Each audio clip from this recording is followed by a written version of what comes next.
আমার সাথে লাগে না কেন, শেষ করে দেব। বিশাল উত্তর কোরিয়ার রাজধানীতে যে বিশাল ডেমনস্ট্রেশন হয়েছে এবং সেইখানে ভাষণ দিয়েছে উত্তর কোরিয়ার এই যে প্রেসিডেন্ট, সে বলেছে যে জবাব দিব, কঠিন জবাব দিব। স্কট বসানো উচিত শুধু ইসরায়েল না, সারা পৃথিবীতে। এবং তাকে ছাড়া হেগে তাড়াতাড়ি, এবং ইসরায়েল রাষ্ট্রটা যদি নিজেরা তারা যদি বাঁচতে চায়, তাহলে ইসরায়েলের সেনাবাহিনী এখনই তাকে স্টেপ ডাউন করা উচিত, নেতানিয়াহুকে। ইসরায়েল যদি আমেরিকার সাহায্যে অতিরিক্ত আগায়, তাহলে ইরান যেটা করবে, এটা ইরানের এক্সিস্টেন্সিয়াল ক্রাইসিসের জন্য ইরান সর্বোচ্চ হামলায় যাবে, এবং সেটা অ্যাটমিক হামলা হবে। অ্যাটমিক হামলা যদি ইরান করে বসে ইসরায়েলের উপরে, আমি সারপ্রাইজড হব না।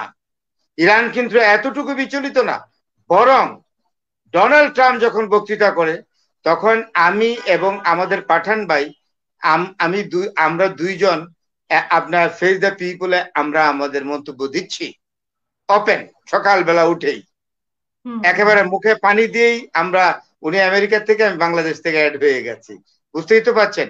এবং এইখানে আমাদের পাঠান ভাই আমার সাথে একমত হবেন যে এইখানে আমেরিকার ভাইস প্রেসিডেন্ট জেডি ভেন্স এবং আমেরিকার যে সেক্রেটারি অফ স্টেট মার্কো রবিও, দুইজনের চেহারা একেবারে কালো, কারণ তারা দুজনই জানেন যে ইরানের একটা ঘেঁচুটার কোনো ক্ষতিও হয় নাই।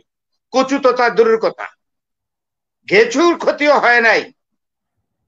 ইরান ভিন্ন জাতি, ইরানরা আরব না, ইরানরা পারস্য জাতি।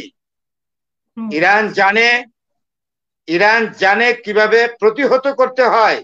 ইরান অত্যন্ত শান্তিপ্রিয় সভ্য জাতি, তারা খামোখাই বিনা কারণে অন্য জাতিকে উস্কানি দেয় না, কাউকে আক্রমণ করে না, কিন্তু নিজের ঘর আক্রান্ত হলে ছেড়ে কথা বলে না। কিন্তু আপনার কি মনে হয় যে ইরান পারবে, মানে আমেরিকার শক্তির সাথে ইরান কতটুকু? আমি ফুললি কনফিডেন্ট।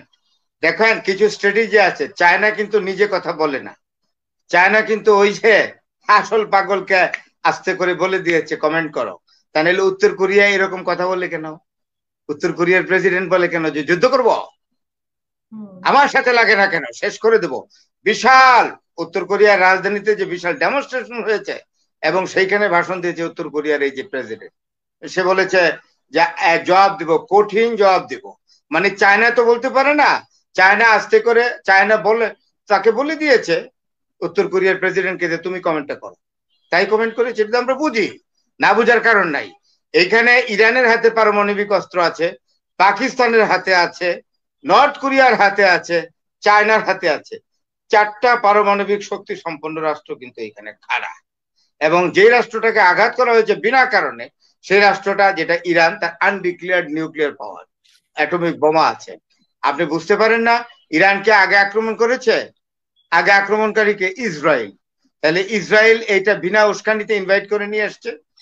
ইসরায়েল চায় না আরব দেশের, মধ্যপ্রাচ্যের কোন দেশ অ্যাটমিক এনার্জিতে শক্তিশালী হোক, আণবিক শক্তি সম্পন্ন হোক। ইরাক হতে চাইছিল এই বেঞ্জামিন নেতানিয়াহুর কুট চালে, আমেরিকা এটার উপরে এই কোট চালেই তো ইসরায়েল দেখেন না, ইরাকের চুল্লির উপরে আক্রমণ করে ইরাকের আণবিক চুল্লি ধ্বংস করে দিল, ইরাক আর হতে পারলো না। সমস্যা কিন্তু আরো বাড়বে, সমস্যাটা বাড়বে যদি আরো স্ট্রাইকিং করে আমেরিকা। এবং আমেরিকার প্রেসিডেন্ট ডোনাল্ড ট্রাম্প পাগলের মতো কথা বলে গেছেন। কি বলেছেন? যে আমরা আরো strike, other several strike should be followed. এই কথা যদি সত্যি হয়, তাহলে ইরান যদি একেবারে অস্তিত্ব সংকটে পড়ে, তাহলে ইরান কিন্তু আসল জায়গায় আসল জিনিসটাই ব্যবহার করবে। এটা খুবই স্বাভাবিক, এবং এটা করলেও ইরানকে দোষ দেওয়া যাবে না, কারণ ইরান এই যুদ্ধ বাধায় না, এই যুদ্ধ বাঁধিয়েছে এই যে মধ্যপ্রাচ্যের নটি বয়, মধ্যপ্রাচ্যের নটি বয়, আমেরিকার নটি বয় এই যুদ্ধ বাজিয়েছে। এবং আমি মনে করি সারা পৃথিবীর মানুষ বেঞ্জামিন নেতানিয়াহুর বিরুদ্ধে, বেনিয়ামিন নেতানিয়াহু, বেঞ্জামিন নেতানিয়াহু যাই বলেন, তার বিরুদ্ধে পিপলস কোর্ট বসানো উচিত, শুধু ইসরায়েল না, সারা পৃথিবীতে। এবং তাকে ছাড়া হেগে তাড়াতাড়ি, এবং ইসরায়েল রাষ্ট্রটা যদি নিজেরা তারা যদি বাঁচতে চায়, তাহলে ইসরায়েলের সেনাবাহিনী এখনই তাকে স্টেপ ডাউন করা উচিত, নেতানিয়াহুকে। এবং তাকে তার বিরুদ্ধে করে ক্ষমতাচ্যুত করে তাকে পেছন দিক থেকে বেঁধে একদম হেগে পাঠানো উচিত। সেইখানে একজন জেনোসাইডার হিসেবে, গণহত্যাকারী হিসেবে তার বিচার হওয়া উচিত, এবং এই বিচারে তার মৃত্যুদণ্ড দিয়ে তাকে মৃত্যুদণ্ড কার্যকর করে, আবার লাশ তেল আবিবে এনে সব গাড়িতে সারা তেল আবিব ঘোরানো উচিত বলে আমি মনে করি। অসংখ্য